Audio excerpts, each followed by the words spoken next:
اللہ الرحمن الرحیم اللہم صلی علی محمد وآل محمد۔ سب سے پہلے مومنین کرام کو شعبان المعظم کی خوشیاں بہت بہت مبارک ہوں۔ خداوند کریم ہمارے 12ویں آقا کا جلد ظہور فرمائے۔ آج کا ہمارا عنوان ہے، جس طرح کہ ہم چل رہے ہیں غسل کی بحث میں، غسل جنابت مکمل کیا، غسل حیض مکمل کیا، آج ہم غسل استحاضہ میں داخل ہوں گے۔ غسل استحاضہ کی بحث ہم اس طرح شروع کریں گے کہ استحاضہ کی تعریف کیا ہے۔ استحاضہ وہ خون ہے جو خاتون کو ماہواری کے علاوہ آتا ہے۔ ماہواری والا خون جو ہے، جو خاص ڈیٹ میں آتا ہے، جس کی ڈیٹیل بتا چکے ہیں، وہ حیض ہے۔ حیض کے علاوہ جو خون آئے، نفاس کے علاوہ، نفاس کی ہم انشاءاللہ ڈیٹیل بعد میں بتائیں گے۔ جو بچہ پیدا ہوتا ہے اس کے بعد خاتون کو جو اس کے 6 دن یا 8 دن یا 10 دن جو خون آتا ہے وہ نفاس شمار ہوتا ہے۔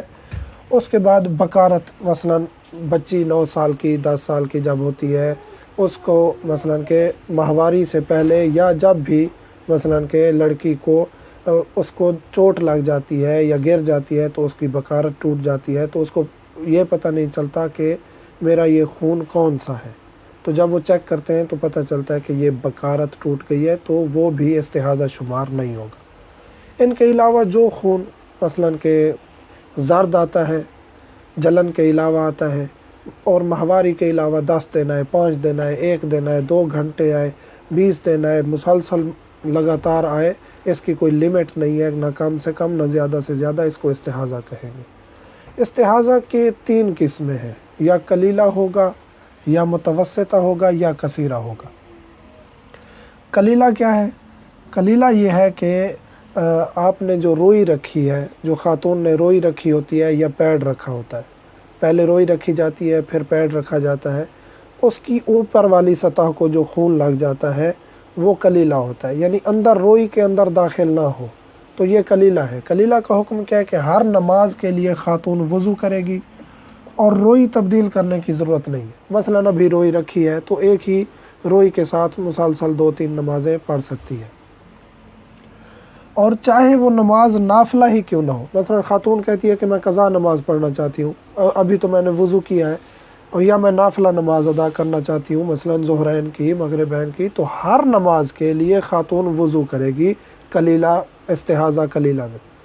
اس کے بعد متوسطہ۔ متوسطہ وہ خون ہے کہ جو روئی کے اندر تک داخل ہو جائے، لیکن باہر والی سطح پر، پیڈ کی باہر والے کپڑے تک نہ پہنچے، تو یہ متوسطہ ہے۔ متوسطہ کا یہ ہے کہ ایک غسل کرے گی۔ اب یہ غسل کب کرنا ہے؟ یہ غسل اس وقت کرنا ہے کہ جو ہی چیک کرے گی کہ اب خون آ رہا ہے، مثلا ظہرین کا وقت ہے، تو اس وقت غسل کرے گی، ظہرین بھی پڑھے گی اور مغربین بھی پڑھے گی، لیکن ہر نماز کے لیے وضو بھی کرنا ہے۔ ایک غسل جب خون دیکھے، اس کے بعد تمام نمازوں کے لیے وضو اور روئی تبدیل کرنا ضروری ہے۔ قلیلہ میں روئی تبدیل کرنا ضروری نہیں تھا، یہاں پیڈ کے اوپر جو روئی رکھی ہوگی خاتون نے وہ چینج کرنا ضروری ہے، اور ہر نماز کے لیے وضو کرنا بھی ضروری ہے۔ ایک غسل کرنا ہے، جب بھی وہ خون دیکھے گی اس کے وقت غسل کرے گی، اس کے بعد سارا دن ایک ہی غسل سے اور ہر نماز سے وضو، اور ہر نماز کے لیے وضو انجام دے گی۔ کثیرہ۔ کثیرہ وہ خون ہے استحاضہ کا جو پیڈ کی آخری سطح تک پہنچ جائے، کراس کر جائے، روئی کو کراس کر جائے اور آخری سطح تک، آخری کپڑے تک پہنچ جائے، تمام روئی کو کراس کرتے ہوئے آخری کپڑے تک پہنچ جائے، یہ استحاضہ کثیرہ ہے۔ 3 غسل کرنے ہیں، مثلا صبح کی نماز سے پہلے بھی غسل کرنا ہے، ظہرین سے پہلے بھی غسل کرنا ہے، اور مغربین سے پہلے بھی غسل کرنا ہے۔ وضو ضروری نہیں ہے، استحاضہ کثیرہ ہے تو اس میں فقط غسل کرنا ہے، وضو ضروری نہیں ہے۔